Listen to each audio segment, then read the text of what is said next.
And we are situated. All right. Hello, ladies and gentlemen. I know the awkward faces that we make as we're trying to make transitions is always entertaining for all lives. You know, the whole, like sometimes we're zooming in and you can see our nostrils and everything. So, you know, we're family, so that's what's going to happen. So once again, hello, everyone. My name is Audrey Codner Gibson. I am your academic for athletes, and I want to welcome you to transition from athlete to ? Working on that whole process of there is a form of transition that every athlete goes through, either from middle school to high school to college, college to life after sports. And just wanted to take a moment just to really open it up, answer some of your questions. Some of you guys have said some things on some Facebook groups, and I was able to pull some of them. And a lot of it is just the general basic knowledge that you really need to consider going into becoming an athlete. So I just wanted to kind of do a quick introduction to our panel, to you guys. And it's just really brief, but we're going to try to spend this whole hour really talking about the full details. So we have Mr. Taj Deshawn. So he is like entrepreneur, want to be him. I want to be the female version of this guy. All right. There's so many people on here I want to be. So I have so many things, but definitely the vice president of self-publishing helped me write our book. Shameless plug. Okay. Over there, you know, the athlete to entrepreneur. Yep. Zooming it in. My mom has like 3 copies. And I think she's selling them.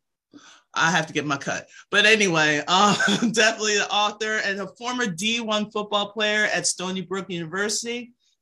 Main thing is that he helps athletes discover their new identity and life's direction after sports. He believes that what drives us within the athletic arena is also driving us today. So it takes guidance and just a little push in the right direction to kind of help lead you into that.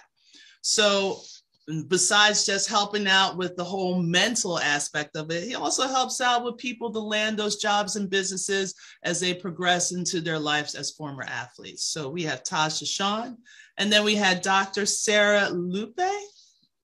Okay, and we have that for the founder of Rebranded Athletics, which, you know, we have another plug with the t-shirt. So that's what we do. We support each other, you know. If like Corey's here, Corey, I got your t-shirt on too. So none of my stuff, but we're supporting each other, right? So definitely a former educator, but still an educator. So D1 athlete, again, for volleyball at Cal State Fullerton.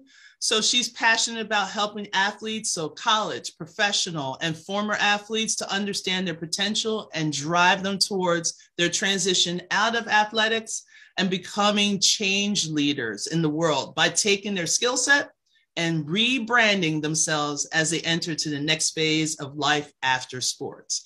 So that is Dr. Sarah. Then we have on the line Chris Williams. I've known Chris since high school. Been buddies. Again, another person I want to be a female version of. He is a positive energy coach, like best-selling author of 20 Beautiful Men, motivational speaker, serial entrepreneur. Like he's not just doing one thing. He's a mentor. Right now he's on the phone because he's traveling, right? He's doing the thing. He's also an ESPN analyst and also a Hall of Famer. D1 basketball athlete over at Manhattan College. So along with teaching and especially about positivity, like he also did some organizations like the Disney Dreamers Academy with Steve Harvey, the Miami Heat, New York Academy, Department of Education. Working with young people is his passion. So if you're looking for someone to not only work with young people, but also working with other corporations, working with organizations, he is your guy. And then later on, we're going to have Miss Sarah Williams. So she's an athletic identity coach, and she's from Born to Endure. Also a former athlete herself and specialized in helping athletes discover their identity, perform at their peak, finding a new career path, passion, once retired from sports, and basically cultivating a new life plan. So we understand like this is the resource. And I know at the end, I definitely have everyone's contact information so we can do some exchange. I'll also put it into the description as a PDF. So you'll have everyone's information to whoever you want to reach out to at the end of the event. So I'm your girl, Audrey Connor Gibson, and I went to St. Joe's University, shameless plug, of the Athletic 10. And I'm just basically, I'm a math tutor, but I'm also a former athlete, and I'm making that change to really help out with student athletes. I recently, about 3 years in the span, I lost 3 student athletes to suicide. And after that, I said, no more. I have to get everybody educated. I really need for people to understand that this whole thing called life after sports, it is a real thing. Athletic burnout is a real thing. And that's what we're going to talk about today. So I want to open it up for everybody. So we are all into the whole transition. And I would love to kind of hear from each of you. So, just Taj, we're going to start with you, if you don't mind. What was your transition like personally? And then we're going to talk about how we do business-wise. So what was your transition like? Yeah, I'll try to keep it brief. I definitely don't want to hog the whole hour, but it was extremely challenging. And I say that for many reasons. Number one, because I thought I was the only one going through it at the time. There weren't great spaces or great people like us, at least that I knew of, doing what we do to help athletes transition. So I felt like I was the only one, and I didn't really know how to articulate what I was going through. So to make a long story short, came back from going to school at Stony Brook, New York, moved back in with my parents in California, and very grateful that they let me move back in. And I found myself just waking up day after day, unemployed. I always say I was looking at my little Pop Warner trophies, and like, I can't believe after 4 years on scholarship, I'm just really back to square one, really honestly in a worse place than I started. Yes, I had an education, but really nothing going on. So that led to a lot of, isolation, like I said, because I wasn't talking to anybody about what I was going through. Isolation, lots of drinking. Definitely, I wasn't diagnosed or anything, but looking back on it, definitely a lot of, there was some depression going on and just a really dark time in my life. That's the best way I could sum it up. Yeah, you definitely hit on a lot of those nerves that a lot of these athletes. Sarah, we'll do with Sarah Lepe. I have to do this. So Sarah, talk a little bit about how are you going to help? How do you help a lot of these athletes as they transition? Well, one of the things that I discovered through my transition is it's very similar to the grief process, and it's something that you have to go through. And so it wasn't, of course, until I went through my whole process that I figured out that this was something that was needed. But really, the transition is phases. You start off with the feeling of, it's ending. I'm losing my identity. I'm losing that part of me and letting go, to being at a point where you feel stuck or lost about what's next, into the next phase of dreaming about your beginning. And so what I do with athletes for Rebranded Athlete is I work on that transition with athletes to figure out what else they're good at besides their sport. Because for so long, I identified as Sarah, the volleyball player. That's who I was. And so without that, who was I? And I had a plan as far as what was next for me. I was going to be jumping into education and become a teacher, but I had some roadblocks and hiccups along the way, which really made me question, is this what I'm supposed to be doing with my life next? And so what I help the athletes that I work with is to not only help them through that difficult time of transition, but really figure out what else they're good at and what can amount to the same feelings that they had as an athlete into this next phase, this next season of their life, and take that life, the skill set that they had as an athlete, and apply it to life after sports. And I think that's so critical, because there's something that we learn on the court, the field, the pool, that you can't put into a curriculum. You can't write it in a book. You actually have to experience it and have that skill set, and then be able to know how you can use it in this next phase of your life. Yes, definitely. And my own thing is there's a spin on it. And sometimes we want to bring out the positivity of it. We want to bring out that we don't want to say that being an athlete is horrible, because we all know that there is some joy. There are some pitfalls, but there are also some growth. So like Chris, I want to kind of come to you because I want to reach out to make sure everybody is able to speak on this. So like you decided like your experience was a little bit different from everyone else's. So it's kind of like, and it brought into that whole positivity of what you're basically doing with your business. So can you elaborate on like a little bit with your experience and then how it led into what you're doing now?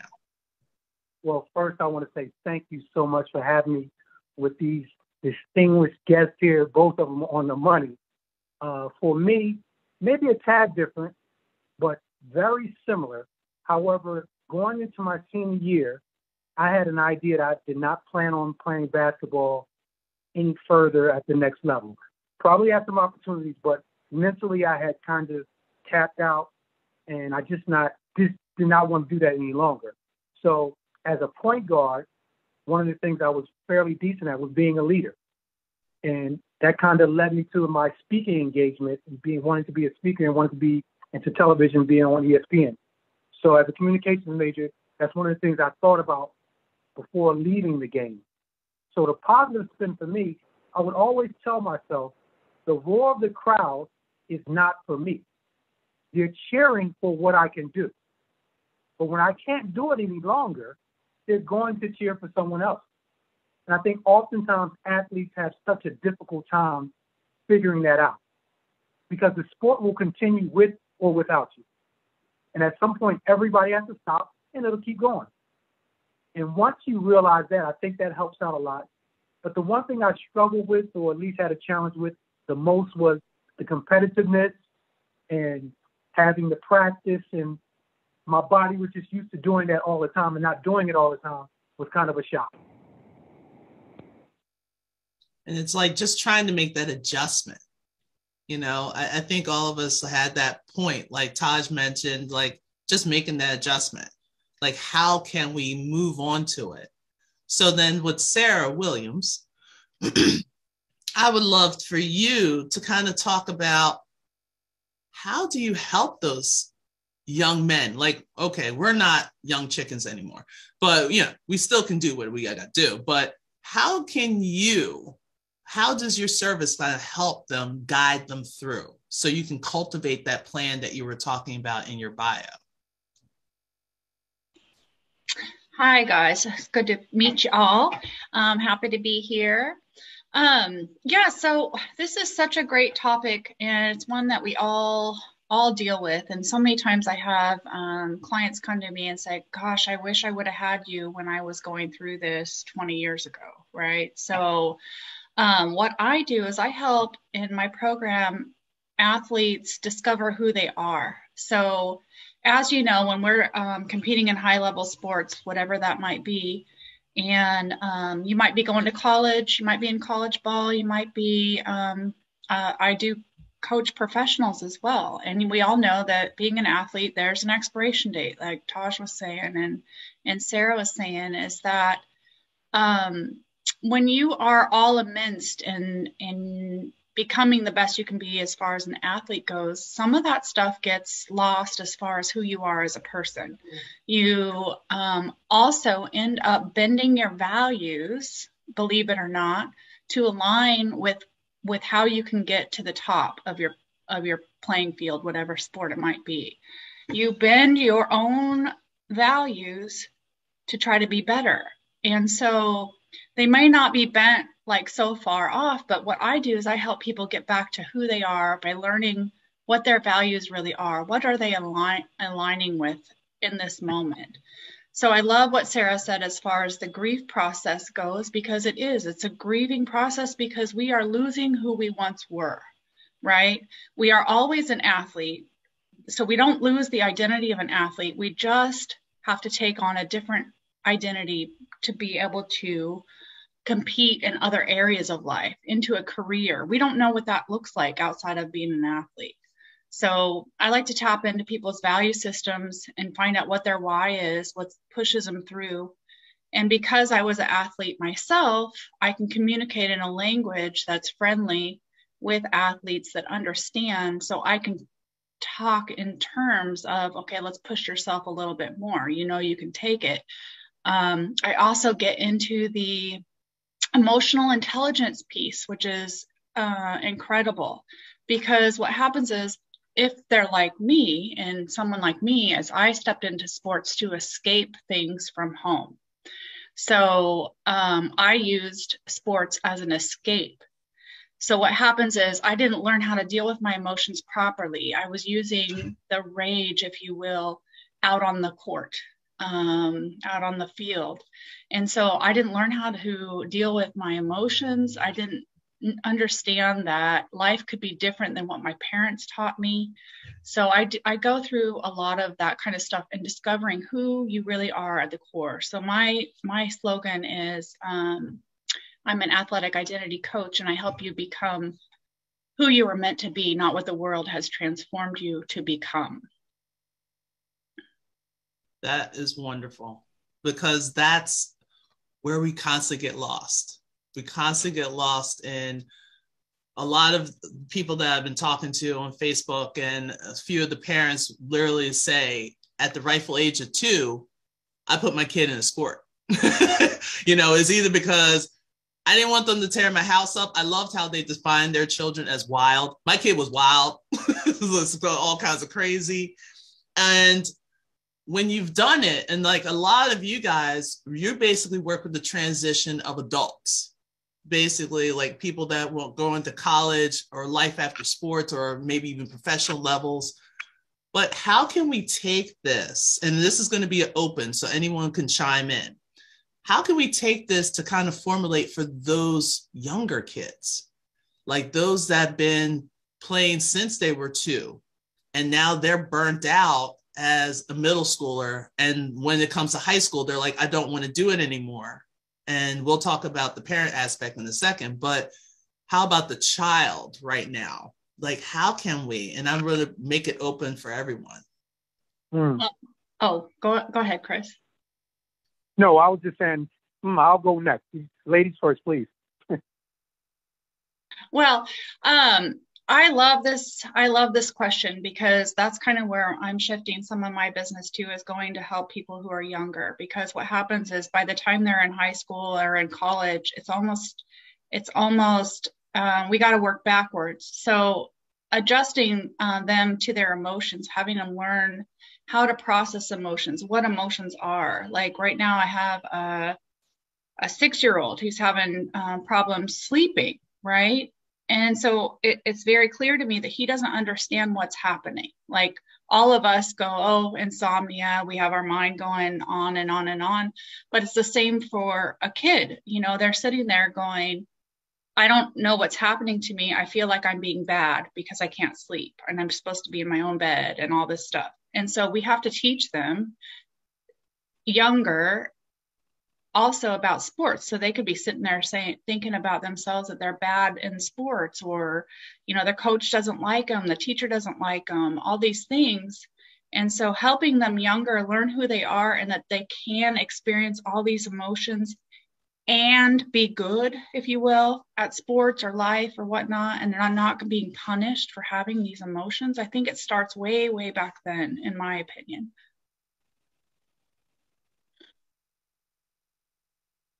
Chris, you wanted to chime in? Well, it definitely starts early. As a youngster, I was one of those kids who lived on if my team won, very upset if we lost, blaming a number of people. And I think it's important for your support system, and in my case, my father, someone to sit you down and let you understand that, listen, everything doesn't revolve around a particular sport. Like I would cry after my favorite team would lose. If the Sixers lose to the Celtics, I would cry. I really just despised Larry Bird when I was so young. And all these things festered because everything was put into particular sports for me. But at some point, I had to sit down with him and understand that, listen, that's the game. And it doesn't have to affect you that way. Yeah, you can be a part of it. You can enjoy it and have fun. But once it's over, that's it. You have to let it go. You have to let it go. And if you don't let it go, I won't allow you to play. So that's what it really came down for me. But I was so emotionally attached to sports. And just to go a step further, aside from sports, my emotions were just basic. But if it came to a sport that I was playing or watching that I was involved in, I was so emotionally and just had all my emotions tapped into 100. But when you say let it go, what does that mean? What does that mean to a child? Well, as a younger person, again, I'm guessing around 10 or 11 in that area. I had to come to the point to understand that, I can't control everything that's going on. Sometimes you're going to win, sometimes you're going to lose.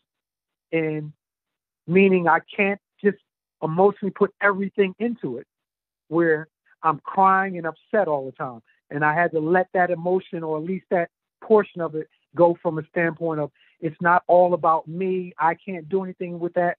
So I have to step back on certain things because it would really bother me a lot. I just want to jump in real quick. Is that okay, Audrey, if I share on this? So I know everyone on this panel can speak to this, especially when it comes to children. And I definitely stay in my lane. So I'm working with athletes who are primarily coming out of college and some professional athletes. But because there are a lot of, I know parents are tuning into this, just from personal experience, like Chris said, I was the kid who was crying after games, in Pop Warner and Little League as well. When I got to high school, if I had a bad game, I was upset with myself and beating myself up because I thought that would ruin my chances of getting a scholarship. When I got a scholarship and got to college, if I had a bad game, I was thinking this is ruining my chances of getting to the NFL. And so I think one of the most important things for any parents listening is that, I'll never forget, I think I was 10. It was like my first year playing football. And I was crying because I had a bad game. And my dad, he was just like, and I'm grateful to have had a great father in my life. And he said to me, Taj, no matter how, you perform out there, I'm still going to love you regardless, and I think just hearing those words, now granted, like I said, I was still beating myself up in high school and college, but the fact that he said that always stuck with me. And I think because of the work that all of us on this panel do when it comes to helping athletes transition and figuring out the next chapter of their lives, I think just for the parents tuning in, I think on top of just reminding them of that, also reminding them, not in a bad way, like, hey, this is going to end someday, but just having your child focus on the fact that they can take lessons away from their sport, even if it is 2 years old, no matter how old you are when you start, like just have them focusing on what you're taking away from it and what you're going to be able to do for the rest of your life with this sport, and using those lessons in everyday life versus, oh, it only applies in this one arena. So those are just my thoughts on that. So I'd also like to chime in too. My background, I was a school teacher and a principal before becoming an athlete transition coach that I am now, but working with students, even when I was a teacher, and really exposing kids to other opportunities as well, because I think sometimes we get so focused on the one thing or the one sport that we really lose out on other opportunities that kids could be exposed to. So, whether it's exploring something that maybe they're interested in science, or maybe it's something that, they like as far as even reading and developmenting that way, because you really don't know if you like something until you actually try it. And so when we're only exposed to a few things, that's all we have as options. And even for me, as I ventured into college, and it's like, okay, you need to pick a major now and what you want to be for the rest of your life. It was either go into sports, which I wanted to be a physical therapist or an athletic trainer at first, but I blew out my knee my freshman year in college and spent way too much time in the training room, and figured out that wasn't for me because I was exposed to it. And then I went back to what was comfortable for me, which was education, because I grew up with a family of educators. My dad was a school principal and my aunt was also one as well. So I spent a lot of time in that. And so as you can see, that's where it kind of led me down the course of my life, because it was things that I was accustomed and used to. And now that I've been accustomed to even starting my own business, I say, man, if I could go back and tell younger Sarah, like, you should have signed up for all these different things, or tried this or tried that, because you just never know what you're going to be into until you try it. And just like all of us who are up here, we tried our sports at least once and we fell in love with it. And that's what we decided to go with. So if I could give parents any advice out there, it's really, recognize that you can provide different opportunities for your kids and be okay with that, because it could lead to something that they're truly passionate about and something else that could become a career or something after their sport is done. Because I talk about this too with my clients as well. It is a small percentage of our life that we play this sport, and we think that that's as good as life gets, when in fact there's a whole life waiting for us and a whole lifetime of other seasons of things of greatness that we're going to amount to. But it doesn't start unless you start to get exposed to other things and discover other ways of living too. It's like definitely well said, guys, because it's funny as you guys were doing this, I saw like a post, and that's why I was checking my phone. It's not because, oh yeah, this is so boring. No. So if that seemed rude, I'm so sorry. But it was a post that a parent put into one of the Facebook groups I think it was for ice hockey. And this father wrote, "A farewell to a great game. Dad, I met with my coaches, and I think this is it. I think I'm done. After 14 years of playing Division I, getting regional titles, state titles, 22 international appearances, D1 recruiting, thousands of miles of traveling, thousands of games, winning goals. It ends with a phone call. And I thought I would be ready when I got the call, but it sensed it was coming. I mean, she has 2 surgeries in the past 2 years, barely came back from them. And the one thing that he mentioned was, what do I say to other people?"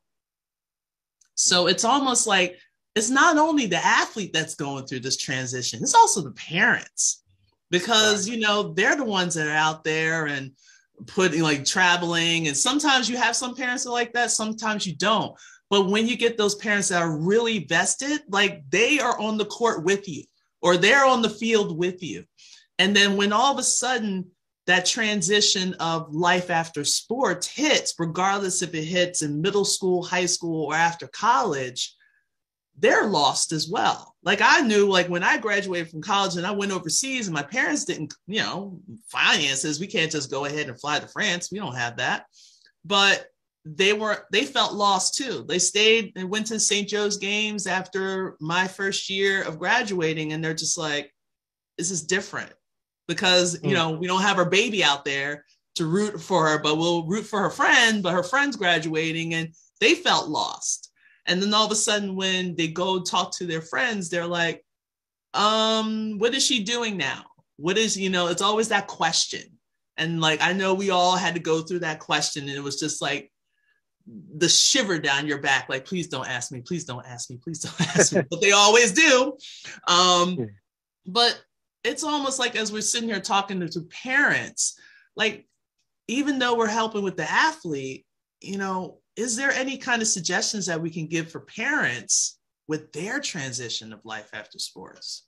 I know I'm getting deep with this. Like, it wasn't supposed to be this deep, but here we are. So anyone want to chime in? And mind you, I don't have kids, but I think about this stuff a lot. I'm probably about a year or 2 removed from having my first kid, so stay tuned.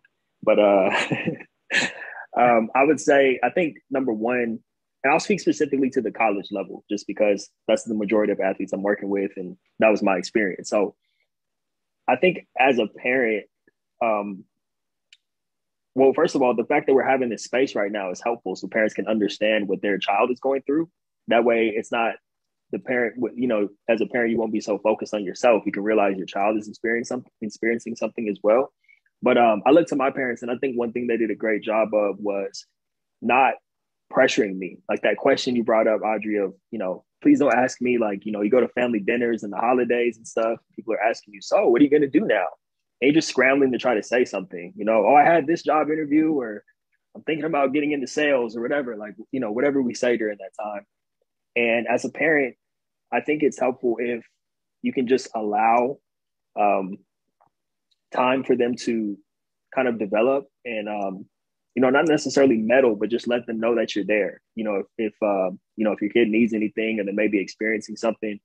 And then, like I said, I think some people, it's helpful if you don't try to rush them into it. I know some parents are like, hey, you went to college, you're 20 something now, you got to go out there and figure it out. I don't think that attitude is helpful.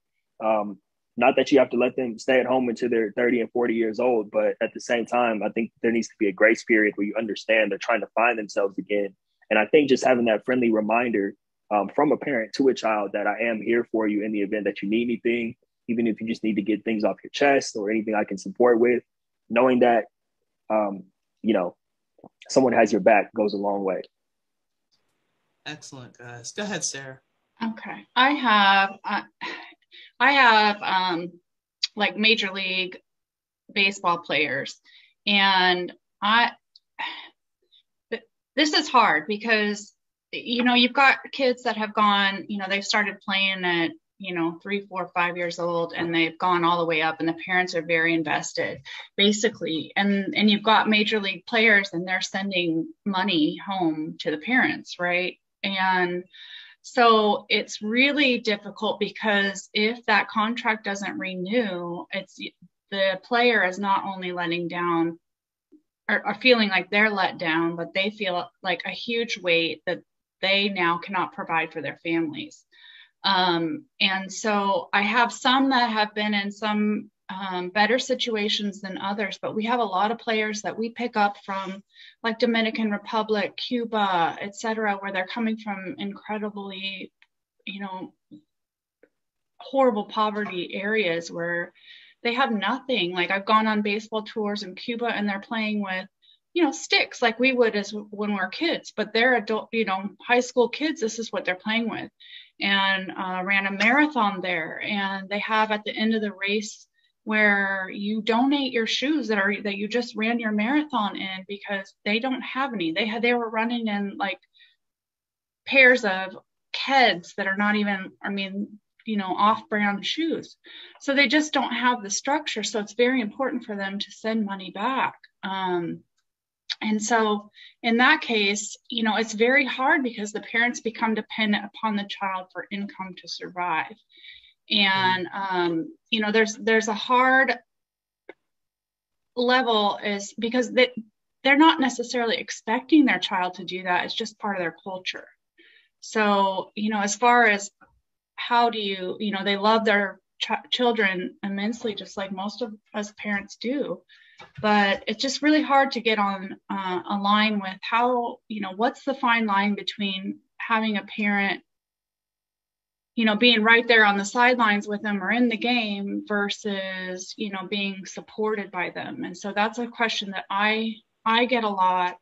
And I also have parents who are, who are too dependent upon their child's outcome. Like they want them to play more than the player actually wants to play himself.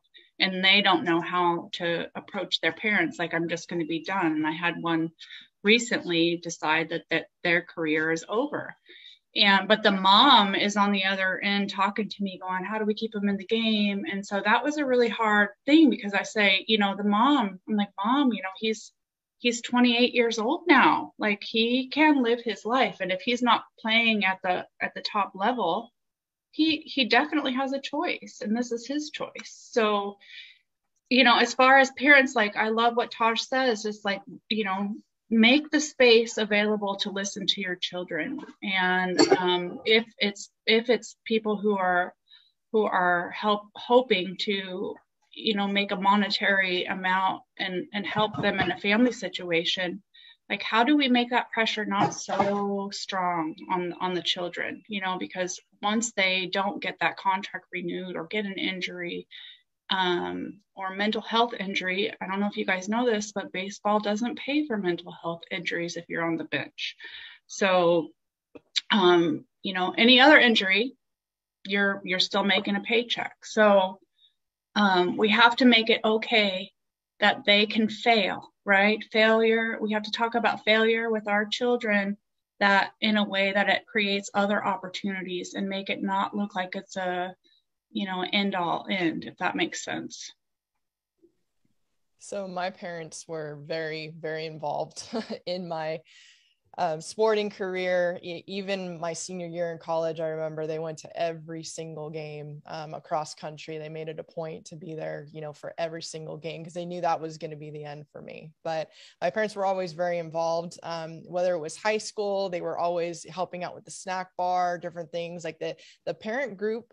I don't know if you guys had the same experience, but the parent group was almost as tight as the team. They really had their own team going on the side, and, they would call each other, text each other, hang out after the games, all that kind of stuff. So even in college, my parents were very involved with the booster club there and really created this community. And I think that was like the lasting legacy that my parents left, or for the highlight of my career, because they really built up the booster club within Cal State Fullerton when I was there. And so passing that on, I think, was in a sense having some closure for them.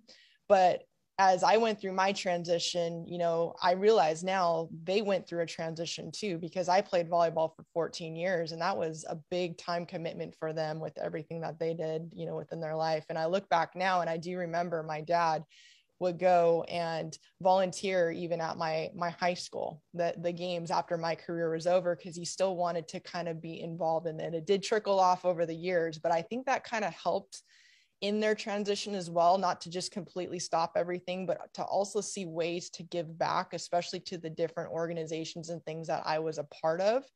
So advice for parents, I think that could be a way of, helping to have some closure, even if you're not ready for it, because there's, no better way than to give back to organizations that were such a big part for your kids and your child growing up. But, I think part of it too is recognizing that it's not only a hard transition for the student athlete itself, but also the parents, and finding a way to kind of blend that together, because as much support as the athlete needs during that time, I think we also need to put some supports in place for the parents. And I think having a platform like this and a community space that people can come together is a great way of doing this. And I wish it would have existed, when my parents were going through that transition during the time. So Audrey, I think you're doing wonderful things here for this community.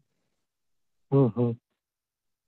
I greatly appreciate that, guys. I mean, it takes a village. It takes a village, and this is the small part. This is just one section of the village. We actually have Miss LaShawn Gee, or G, sorry, I keep putting the H's involved and stuff, that I actually met this week, and I think is a friend of Taj, if I'm not mistaken. And we actually had a nice little conversation, and I really felt like I found another sister. And not because she's a sister, but it's because we just really connected, and everything that she wants to do, especially for the high school and the college kids, and just really get them informed, because we all know, as much as our intentions are good, sometimes teenagers are hard-headed. Okay, let's be real, because they're just I'm invincible. I can do anything. I'm not going to be like you. It's great to know this information. A lot of you guys have done a lot of PDs, or you've done some speaking engagements, and some people are really listening, but then you always have those few that's just not listening. And they're the ones that really need to hear this message. And it's almost how can I really put it out there without, I don't know, physically holding the kid down, you need to listen to this. And you got to do this, because this is going to happen, because we want to protect so much, because we know what we've gone through. And we know that the kids nowadays, they want to do what we already been through. We played Division I. I think everyone here has played Division I, if not Division II. We've all been very successful. We have Hall of Famers on this route. We have people that have traveled overseas. We have people that have invested not only just as an athlete, but also coaches, and also principals and teachers. But sometimes it's so hard to get through the kids. And I know there's a lot of parents, especially a lot of parents that I have on my work schedule, who I tutor. And their parents will call me and say, what should I do with my child? And I think that's what's sparking me to really have this platform and to really have you guys as a great support system, because I'm still trying to figure these things out, like how to keep it moving. But for parents, when they see their kid as the golden ticket, as Sarah Williams mentioned, in a way, a lot of those parents they're just like, I did all this work and I don't want to let it go. But there's times you just got to let go, Right. Especially when you're at 28. I'm sorry, but boo-boo, I need for you. It's time to cut it off. Cut. But at the same time, it doesn't mean that the love is gone. Like, the love is still there, but parents have that problem with the transition. I mean, my father passed away about 5 years ago, soon to be 6. But my mom, she's still alive and kicking. And she will still, I'm 49, and she will still call me her baby. Oh, I'm going to go see my baby. And people are like, oh, okay, they're expecting the baby. And all of a sudden you got the 6'1" big broad girl that's like bench pressing like around 215 come walking in. And they're like, where's the baby? And I'm like, you're always someone's baby. Like, we all get it. We're always going to be someone's baby, no matter what. But sometimes, just like Taj mentioned, just like Sarah, both Sarahs and Chris mentioned, that it's that support. Don't be afraid to tell your kids, like, look, I love you and I'm here to support you, whatever your decision is. Even though the kid would say, don't come to my game. Like, come on, we've all been to that. Like, no, don't come to my game. You don't have to come to this game. Don't listen to the kid, because they will ride you years down the road saying, you didn't come to my game. And you're like, you told me not to. So don't listen to the kid. Show up to the game. If you're loud, be loud. Because one day when they're playing in a college game, they're going to be expecting to hear your voice. And when they don't hear it, it's going to hurt them. Mm-hmm. So it's kind of like, just continue to be that support. And like, yes, you're going to have transitions. And yes, I'm seeing other people. There's a lady, Ms. Jamesetta Cleveland, who I've been talking to, and she's building up. She's the Sports Mom University. And she started her business with helping and supporting parents with their recruiting and the NIL process. And she's there for the parents. Like, yeah, she's there for the athlete, but she's really there for the parents, because she didn't have that support when she was trying to get her kid recruited. My parents, they didn't know. They're originally from Jamaica. All they have is running and soccer. And that's not me, because I'm lazy. I'm just built for power. And my whole thing is, they didn't understand the process. We didn't have someone to walk us through. Now there's tons of agencies. There's tons of one-to-ones and small businesses that's developing these student athletes. But sometimes I feel like there's so much to help the kids to get to college, but there's no discussion about once they get out. And that's where all these people that are here to talk about. Right. And I really think, and that's why I appreciate it. Like, I feel like we can go around and around because we all know that the transition is different for every kid. But at least you have that support system.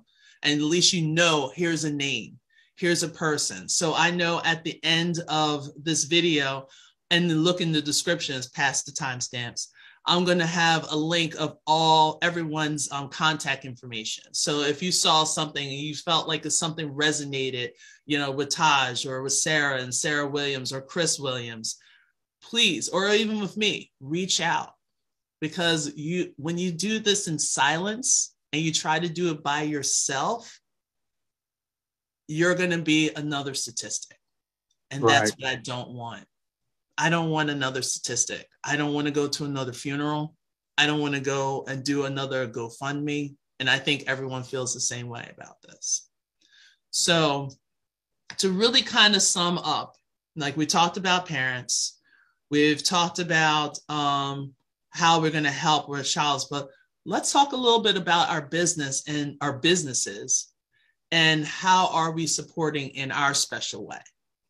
So I want to like Taj, because Taj, you're doing multiple things. You're just like Chris with like the serial entrepreneur. We're touching base on so many things. So talk to me about your business. Yeah, like you said, it's I wear many hats, and it's all sort of things that have happened organically. When I first started out, I started this work in 2017, going into 2018 is when I was like, I realized there was an issue. And so I just started doing one-on-one coaching. I put together some curriculum that evolved into one-on-one and group coaching. And then I was putting out a lot of content. So I started a podcast, and I figured that would be a great way just to get more information out there. It's not just me rambling. I'm interviewing athletes that I've worked with.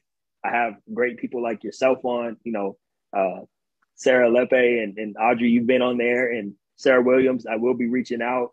I'll be reaching out to Chris and LaShawn. I actually have a call scheduled with LaShawn next week. So, but that's really the goal of what I'm doing aside from the coaching is having resources and information and getting more stories out there of people like us who have not only made it through the other side of the transition and can share our stories and how we got through it, but we're all here today because we're helping other athletes get through it. So I'm wanting to highlight more stories like that. Obviously, that takes place not only on the podcast, but in the form of books as well. We got the Athlete's Entrepreneur book. Both Dr. Sarah and Audrey are in it.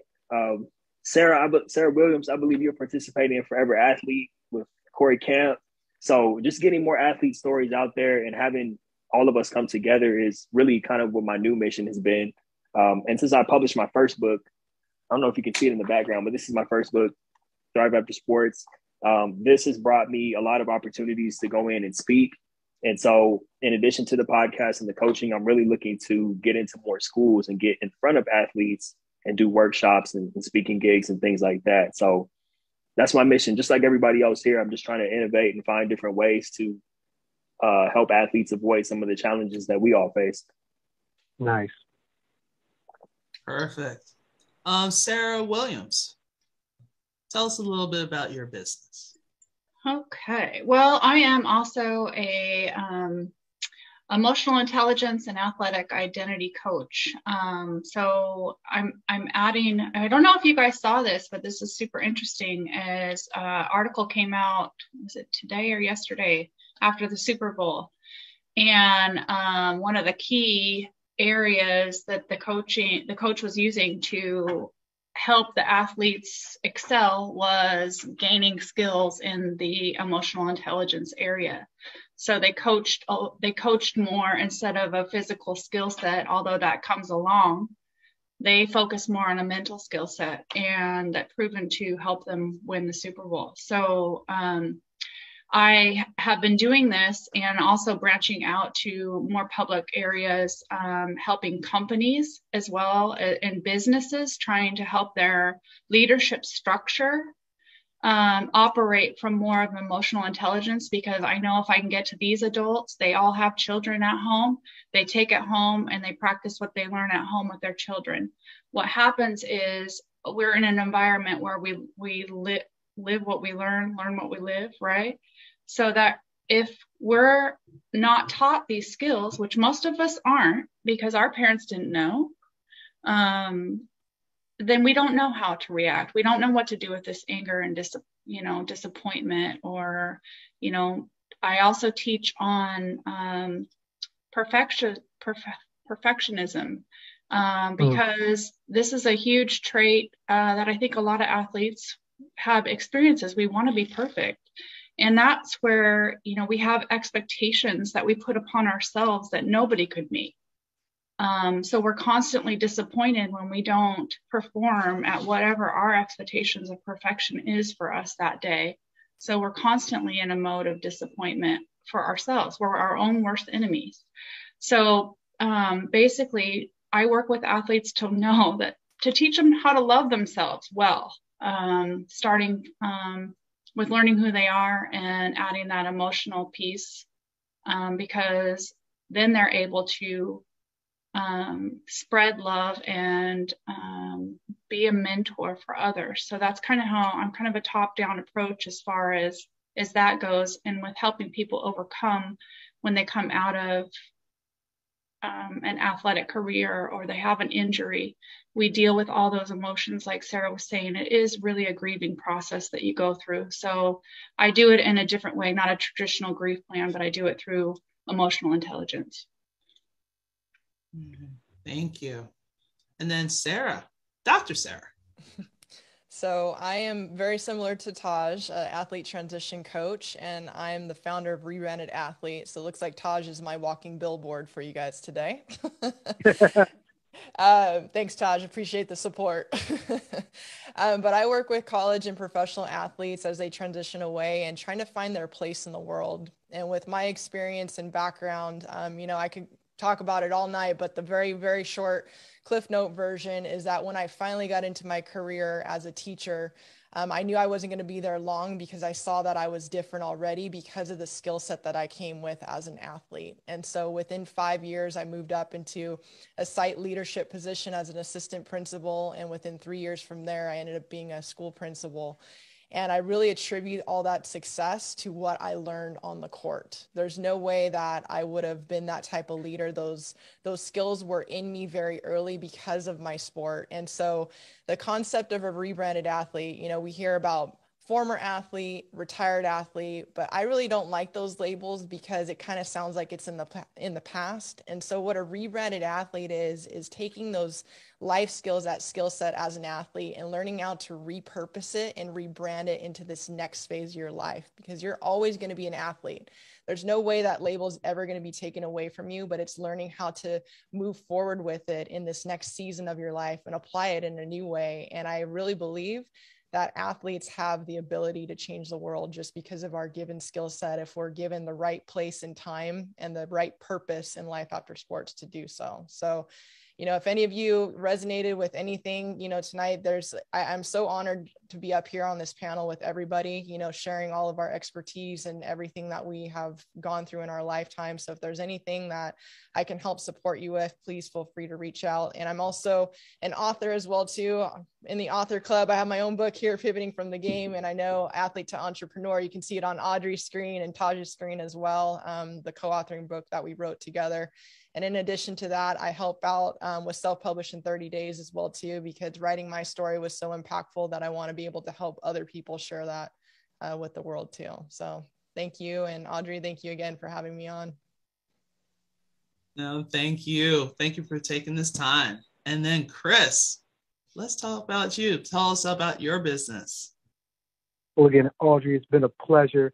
I've learned so much from everyone in this small amount of time. Again, Chris Williams, motivational speaker, positive energy coach. I challenge people to change the way they think using positive energy and self-evaluation. And basically, like everyone has summed up, really comes down to having a good support system. And that support system starts with you. And so many people feed bad information to themselves. They have a bad movie going over and over in their mind. And one of the things I try to assist with is getting that good vibe, that good energy consistently with you. And then you can get with people who have that same energy. So regardless of what you're hearing on the outside, you still have the good vibe inside, and you can evaluate yourself correctly. Oftentimes we put ourselves down, especially in sports. We're so difficult and harsh on ourselves, as I stated earlier, as a young person. And you need people who will let you know it's okay.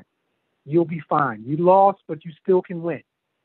And I believe that's so important, especially during this time period with social media, everything else going on, and you consistently see a lot of negative vibes, and we don't see the good things. So as I state when I speak, part of my job is put the good energy out there, because we don't say all the good things that are going on, but we'll be quick to put something bad that's out there. So again, consistently learning, putting that good support system around you. And I have a speaker-driven business. As an entrepreneur, I work with ESPN. I broadcast men's and women's basketball games. Obviously, the podcast deal is big also. So very fortunate and blessed that I have the ability to reach out to other athletes. As a broadcaster, I'm around athletes all the time. So you get a really good feel and vibe of how they feel. We talked about parents, which I thought was a great, great point. And oftentimes athletes don't have the ability or don't know what to say to their parents. And they may be done with the game or don't feel as comfortable, but our group or people like us can give them the skill set or at least help them when saying, this may be it for me, and start to look at something else. And I totally agree with Sarah when she said, your skill set from athletics carries over to so many different things, and you have a head start. As an athlete, we have such a head start because of our dedication, our discipline, all the things you learned in your particular sport definitely do carry over. So again, fortunate, blessed to be on here with everyone else.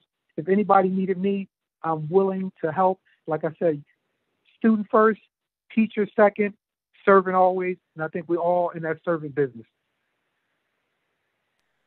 Thank you so much, Chris. Thank you so much, everyone. So this is the conclusion of transition to athletic to ?